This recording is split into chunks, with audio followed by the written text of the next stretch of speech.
You are now tuned in to Chicago Bulls Central, hosted by Hayes, your number one spot for all things Chicago Bulls.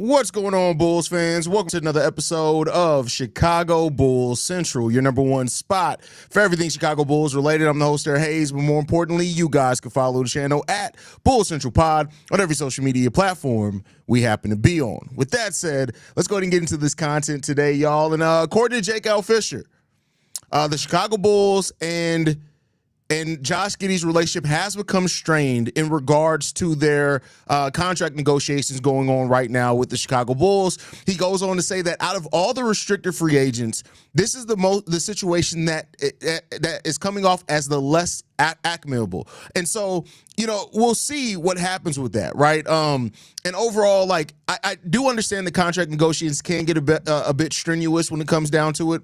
But I think when you look at it, when it comes down, is that it just both sides are kind of standing their ground right now. And if this situation has become a little strained because of that, I think when it all gets down to the negotiation, it is what it is at that point. Now, Jake Fischer, for what it's worth, did also say that still the most likely outcome is that Josh Giddy returns back to Chicago, but that qualifying offer is there. And he highlighted this by saying, like, players like Quentin Grimes, Cam Thomas, even Jonathan Kuminga are unlikely to sign the qualifying offer that at the teams that they're on would give them what they want more than letting them sign the qualifying offer. But it seems like with Josh Giddy, that's not the case, that there is a strong situation in case that Josh Giddy could take the qualifying offer and then move on. We'll see. We'll see what happens here. Like, it is something to watch and monitor. Jake Fischer went on to say that the resolution to the Josh Giddy contract situation is probably not going to come until August. So if you're like me and you're kind of looking and waiting every day to see what happens with this contract negotiation, seems like it's probably not coming anytime soon, that this is going to go on until August. It's going to go on for another couple of weeks.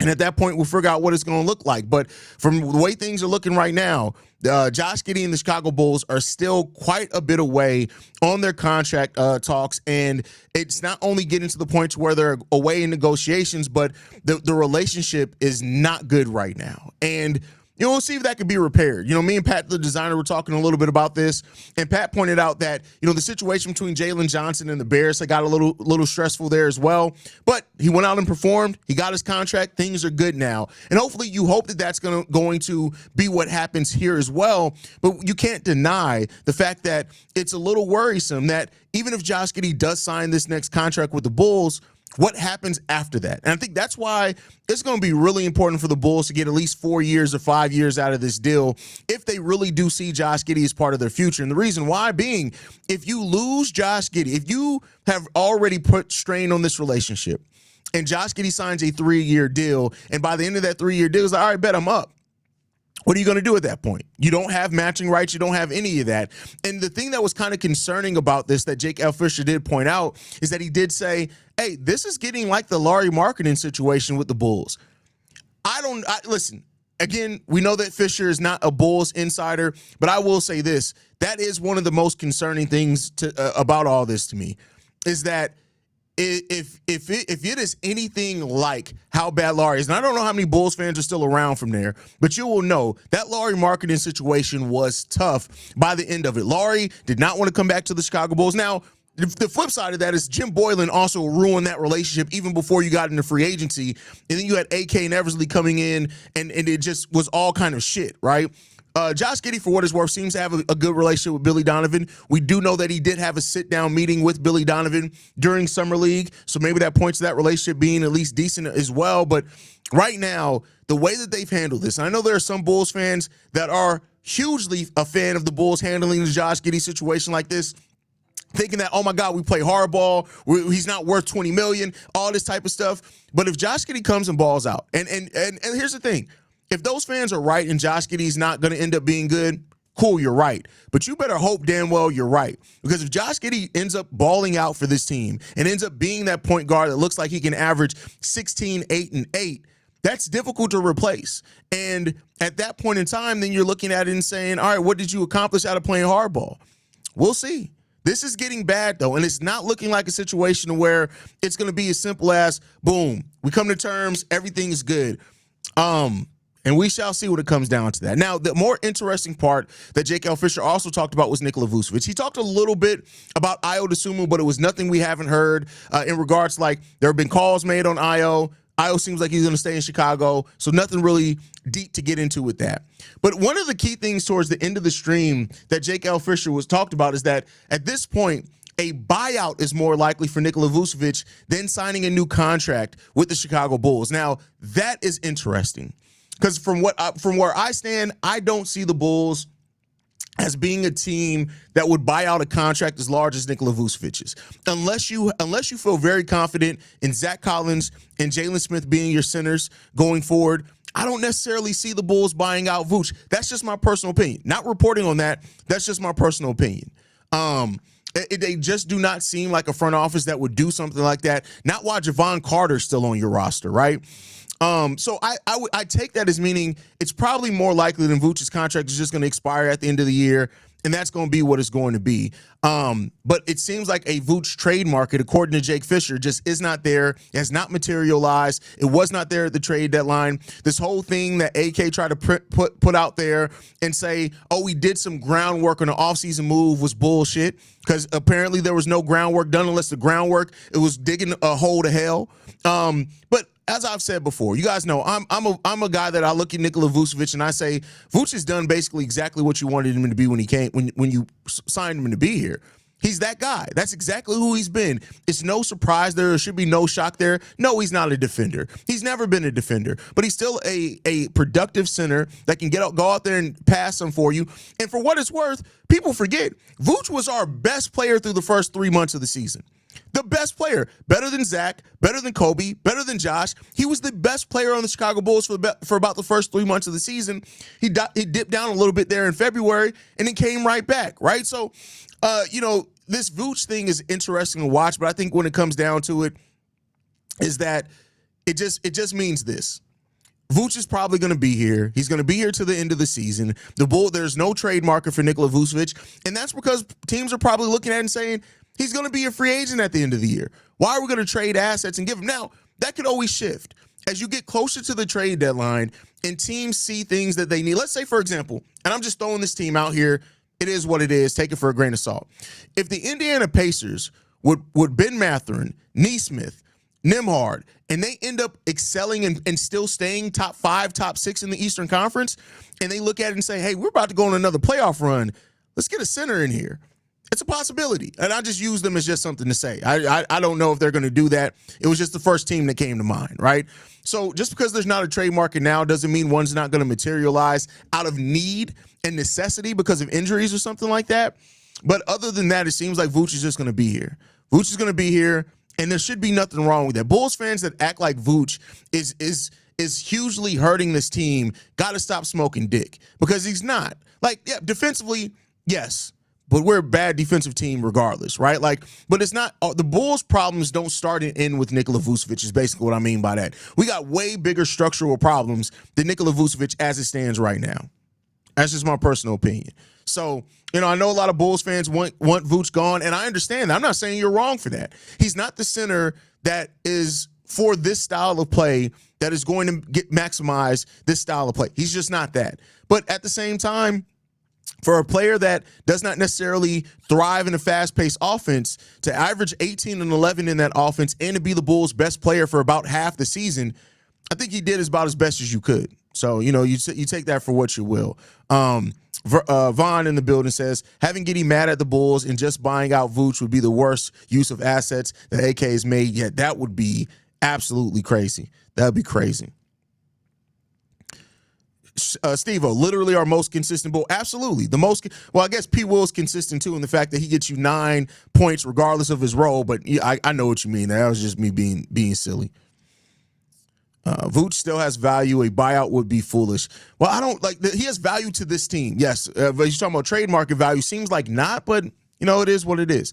Melvin says, I want Vooch gone badly, but a Vooch buyout would piss me off, to be honest, because last season before the All-Star break when he was playing amazing was a perfect time to get something for him, anything. Yeah.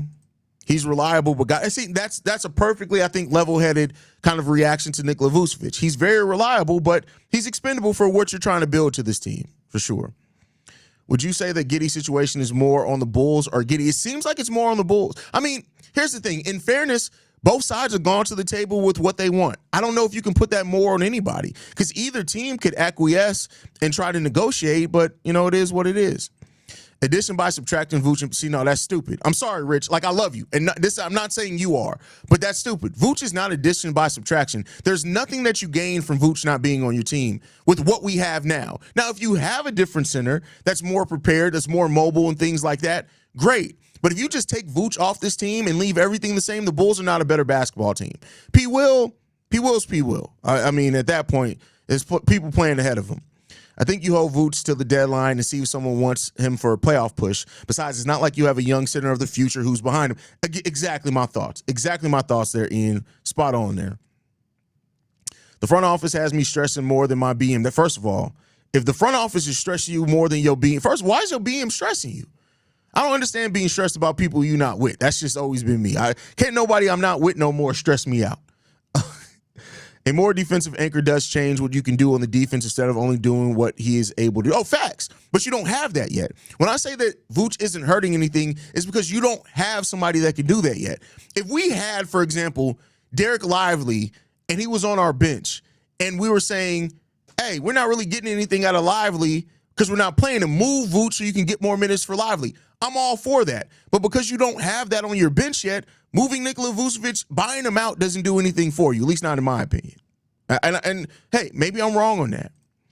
I don't really see a problem with Giddey at $30 million. You telling me they can't even just agree to 28 AAV? That's crazy as fuck. Hey, bro, from what we've heard, it's basically said that the Bulls are not budging off 20. Giddey ain't budging off 30. Again, that's what we're hearing. Third party doesn't mean that it's true. Hey, the 2026 draft is also deep. Are they tanking without him? No, they're not tanking. This team's not going to tank. One thing I can guarantee you, a few things I can guarantee you. Death, Bun B will never have a bad verse, and the Bulls aren't going to take as long as AK is running the show. They're not going to tank. It's just not in the makeup of who he is. But I do think that they could just be saying, let's go to the natural place it's going to be. So I know Vooch age and defense may come to matter to maybe we didn't get anything for him and it takes two to tango for a trade to happen, but still, I would have taken a second-round pick at least for Vooch. And that's why you're not a GM. I'm just saying that's not why you're a GM. That's why you're not a GM. That's why I'm not a GM, because I get too attached to players in my thought process too. Vooch could be addition by subtraction if they really believe in Collins. Vooch is really bad on defense. Getting Modest's touches may be beneficial. I don't know. It's like I said, it's still terrible asset usage. Yeah, I still don't see that being addition by subtraction. Zach Collins is solid, but he's very, very, very inconsistent. And I don't think Vooch is getting in the way of people. Vooch's 14 shots isn't getting in the way of Modest Buzelis taking more shots. Keep in mind, Modest is not going to all of a sudden go from a player getting, what I think he got, 8 shots last year to 18 shots, not under Billy Donovan. So I don't really think Vooch is in the way. I think now that you're probably going to have Isaac Okoro starting. That may open up that shots a little bit more there. And also, you got to keep in mind, we play with a fast pace. There's going to be shots to go around as well.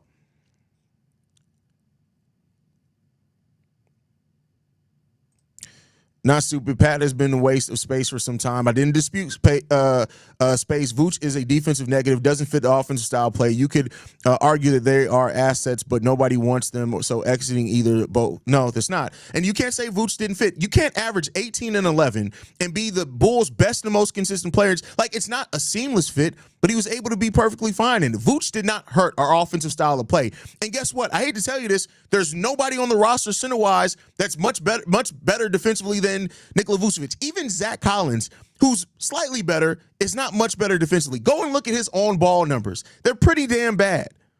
Just saying. I'm taking 18 and 11 over in the second rounder any day. Agree. But all right, y'all, gonna get ready to wrap this up. Thank you guys for tuning in to a random midday live stream. I love you guys. You guys are amazing. Make sure you guys are following us at Bull Central Pod. You send us any feedback, questions, comments, concerns, bullcentralpod@gmail.com. Lastly, if you want to leave a text message and our voicemail for the mailbag, the number to do so, 773-270. Hold on. I gotta, Brother Hayes, I respect your thoughts, but to me, how? Explain to me, Lexus, how we're in a total rebuild. Because A, we haven't prioritized getting draft picks. We haven't moved anybody to focus on draft picks. We haven't moved any good talent. We're actually adding talent to help these players be better. How are we in a total rebuild? We're in a retool, but not a total rebuild at all. That doesn't make any sense. All right, love you guys. Go Bulls, see red, all that good stuff. Love you guys. I'll be back early in tomorrow morning unless we get some news. But love you guys. Go Bulls, see red, y'all. Peace. This has been a presentation of the Break Media.